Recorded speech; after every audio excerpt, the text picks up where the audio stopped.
In this tutorial, I will explain how to run data analysis and estimate the model in SmartPLS 4. When you open SmartPLS 4, it looks like this. Let's create a new project. I call it structural model. Now I will import data file. Keep in mind that data file should be saved as CSV type. I click here on import data file. Now I select my data file, hit open button. Now I click on import button to load the data. When data is loaded in SmartPLS, then you click here on back button. Now you have to create a model. I click here on create model. इस step पे आपको model type choose करना है और यहाँ पे जो model type जो है मैं उसको चूज करूंगा PLS SAM और मैं इसका नेम जो है स्ट्रक्चरल रिग्रेशन मॉडल SRM ये मैंने टाइप कर दिया और उसके बाद इसको मैं सेव कर लूंगा। सेव करने के बाद मुझे जो इस तरह की ये इंटरफेस शो होगा और जिसमें लेफ्ट साइड पे मेरे इंडिकेटर्स नजर आ रहे हैं जिसमें CSR है, एम्प्लॉय वेलबींग है, फर्म परफॉर्मेंस है। CSR के 4 इंडिकेटर हैं, एम्प्लॉय वेलबींग के भी 4 इंडिकेटर हैं, फर्म परफॉर्मेंस के 4 इंडिकेटर हैं। अब मैं इसका मॉडल किस तरह से क्रिएट करूंगा, मैं सिलेक्ट करूंगा CSR1, CSR2, CSR3, CSR4 और उसके बाद मैं ड्रैग करूंगा, ड्रैग एंड ड्रॉप एंटर, तो मेरे पास ये कंस्ट्रक्ट जो है CSR का जो है वो क्रिएट हो जाएगा। नेक्स्ट मेरे पास है एम्प्लॉय वेलबींग, मैं उसको सिलेक्ट करूंगा, drag and drop enter. Third मेरे पास फर्म परफॉर्मेंस है, इसको मैं सिलेक्ट करूंगा, ड्रैग एंड ड्रॉप एंटर। अब मैं इसको जो है मेरे पास CSR और एम्प्लॉय वेलबींग जो है वो इंडिपेंडेंट वेरिएबल है, फर्म परफॉर्मेंस डिपेंडेंट वेरिएबल है, तो मैं अब यहाँ पे राइट क्लिक करूंगा और इसके जो है इंडिकेटर्स इसको अलाइन कर लूंगा, align indicators to the left, align indicators to the left, और ये मैंने यहाँ पे लेफ्ट साइड पे इसको अलाइन कर लिया और मेरे पास यहाँ पे CSR इंडिपेंडेंट वेरिएबल है, एम्प्लॉय वेलबींग इंडिपेंडेंट वेरिएबल है और FP जो है फर्म परफॉर्मेंस डिपेंडेंट वेरिएबल है।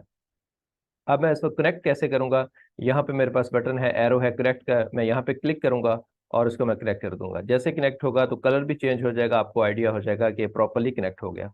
एम्प्लॉय वेलबींग को मैं यहाँ से कनेक्ट कर दूंगा। अब मुझे इस मॉडल को एस्टिमेट करना है और उसके लिए मैं कैलकुलेट पे क्लिक करूंगा। जब मैंने कैलकुलेट पे क्लिक किया तो मेरे पास लिमिटेड ऑप्शन शो हो रहे हैं। उसकी रीजन ये है कि ये स्टूडेंट वर्जन है, इस वजह से ये लिमिटेड ऑप्शन शो हो रहे हैं। अब मुझे देखना है कि ये जो ऑप्शन शो हो रहे हैं ये किस सिनेरियो में अप्लाई होंगे। तो अगर मेरे मॉडल में जो है फॉर्मेटिव कंस्ट्रक्ट है और मुझे जो है उसकी रिलायबिलिटी वैलिडिटी को मेक श्योर करना है, मॉडल को असेस करना है, तो मुझे PLS SAM एल्गोरिदम जो है इसको अप्लाई करना होगा। और अगर मुझे मॉडल की हाइपोथेसिस टेस्टिंग है तो मुझे ये रेगुलर बूटस्ट्रैपिंग जो है इस पे जो है इसको अप्लाई करना होगा। लेकिन अगर मेरे मॉडल में जो है रिफ्लेक्टिव कंस्ट्रक्ट है, जैसे इस सिनेरियो में यहाँ पे ये रिफ्लेक्टिव कंस्ट्रक्ट है और फिर मुझे इस मॉडल की असेसमेंट करनी है, इसकी रिलायबिलिटी वैलिडिटी को मेक श्योर करना है, तो मुझे कंसिस्टेंट PLS SAM एल्गोरिदम जो है इसको अप्लाई करना होगा। और अगर जो है मुझे हाइपोथेसिस की टेस्टिंग करनी है तो मुझे कंसिस्टेंट PLS SAM बूटस्ट्रैपिंग जो है इसको अप्लाई करना होगा। तो अब मैं पहले जो है इसकी रिलायबिलिटी वैलिडिटी को इसको मैं चेक करता हूं। तो इसके लिए जो है जो यहाँ पे मेरे पास रिफ्लेक्टिव कंस्ट्रक्ट है तो मैं कंसिस्टेंट PLS SAM जो है एल्गोरिदम इसको अप्लाई कर रहा हूँ। यहाँ पे मैंने क्लिक किया और उसके बाद मैंने स्टार्ट कैलकुलेशन बटन जो है इस पर क्लिक किया, तो अब मेरे पास यहाँ पे रिजल्ट आ गए। अब इसकी जो है कंस्ट्रक्ट की रिलायबिलिटी वैलिडिटी को जो है यहाँ पे मैंने क्लिक किया और उसके बाद जो है अगर मैं यहाँ पे देखता हूँ क्रोनबाक अल्फा और कंपोजिट रिलायबिलिटी जो कि जो है इंटरनल कंसिस्टेंसी को जो है चेक करते हैं, तो उनकी वैल्यू जो है 0.7 से ज़्यादा है, यानी थ्रेशोल्ड 0.7 होता है। अगर ये 0.7 से ज़्यादा है तो इसका मतलब है कि इस मॉडल की जो है रिलायबिलिटी वैलिडिटी जो है वो एस्टेब्लिश हो रही है। और अगर यहाँ पे मैं जो है ABE देखूं जो कि कन्वर्जन वैलिडिटी को मेक श्योर करती है, तो उसका क्राइटेरिया जो है वो 0.5 होता है और ये 0.5 से ज़्यादा है, तो इसका मतलब है कि यहाँ पे इसकी जो है इस मॉडल की जो है वो कन्वर्जन वैलिडिटी जो है वो भी एस्टेब्लिश हो रही है। अब उसके बाद जो है डिस्क्रिमिनेंट वैलिडिटी जो है इसमें मैं क्लिक करता हूँ और यहाँ पे डिफरेंट क्राइटेरियाज हैं।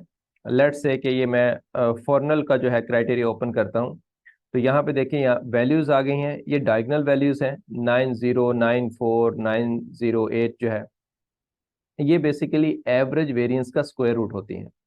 और जो यहाँ पे ऑफ डायगोनल वैल्यूज हैं जैसे 0.05 है, 0.418 है, 0.263 है, ये ऑफ डायगोनल वैल्यूज जो हैं ये कोरिलेशन है, इंटर कोरिलेशन है, कंस्ट्रक्ट के बिटवीन जो है इंटर कोरिलेशन है। तो अब इसको डिस्क्रिमिनेबिलिटी को कैसे आप चेक करते हैं? जो एवरेज वेरिएंस का स्क्वायर रूट है ये डायगोनल जो है, ये एवरेज वेरिएंस का स्क्वायर रूट जो है ये इंटर कोरिलेशन से ज्यादा होना चाहिए, तो हम कह सकते हैं कि डिस्क्रिमिनेबिलिटी जो है वो एस्टेब्लिश होगी। तो इस सिनेरियो में जो है आप देख सकते हैं कि डायगोनल वैल्यू जो है ऑफ डायगोनल वैल्यू से ज्यादा है, तो आप कह सकते हैं कि इस मॉडल की जो है वो डिस्क्रिमिनेबिलिटी जो है वो भी एस्टेब्लिश होगी। इसके अलावा जो है आप आर स्क्वायर जो है उस पर क्लिक कर सकते हैं। आर स्क्वायर आपके पास यहाँ पे जो है 24% है, ठीक है। इसी तरह से आपके पास एफ स्क्वायर जो है उसकी वैल्यूज यहाँ पे आ रही हैं। तो ये आप मॉडल को इस तरह से इसकी असेसमेंट और लायबिलिटी वैलिडिटी ये आप चेक कर सकते हैं। उसके बाद जो है अगर मैंने हाइपोथेसिस टेस्ट करनी है, यानी सीएसआर का इम्पैक्ट फर्म परफॉर्मेंस पे सिग्निफिकेंट है या नहीं है, एम्प्लॉय वेलबींग का इम्पैक्ट फर्म परफॉर्मेंस पे सिग्निफिकेंट है या नहीं है, तो उसके लिए मैं जहाँ पे कैलकुलेट जो है consistent PLS Sam bootstrapping use करूंगा। मैं ये इसलिए कर रहा हूँ क्योंकि मेरे पास यहाँ पे रिफ्लेक्टिव कंस्ट्रक्ट है, लेकिन क्योंकि ये स्टूडेंट वर्जन है तो जब आप इस पर क्लिक करेंगे तो यहाँ पे आपको ये वैल्यूज जो है वो पी वैल्यूज शो नहीं होंगी।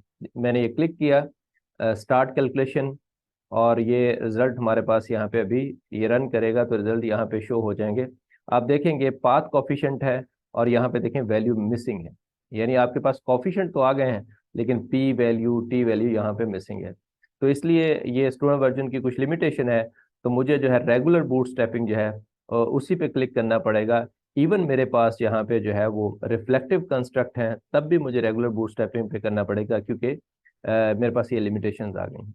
तो मैं बूटस्ट्रैपिंग जो है इस पर क्लिक कर लेता हूँ और फिर मैं स्टार्ट कैलकुलेशन करूंगा, तो अब मेरे पास जो है वो टी वैल्यू और पी वैल्यू सब जो है आ जाएंगी। तो उससे पता चल जाएगा कि हमारे हाइपोथेसिस जो है वो प्रूव हो रहे हैं या डिसप्रूव हो रहे हैं।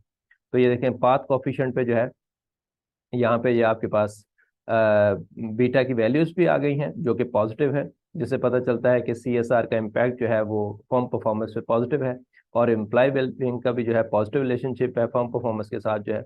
और उसके बाद यहाँ पे अगर आप पी वैल्यू देखते हैं which is also less than 0.05, तो यहाँ से भी पता चल रहा है कि इसका जो है वो सिग्निफिकेंट रिलेशनशिप है, यानी सीएसआर का भी फर्म परफॉर्मेंस के साथ जो है और एम्प्लॉय वेलबींग का भी फर्म परफॉर्मेंस के साथ जो है वो सिग्निफिकेंट इम्पैक्ट है।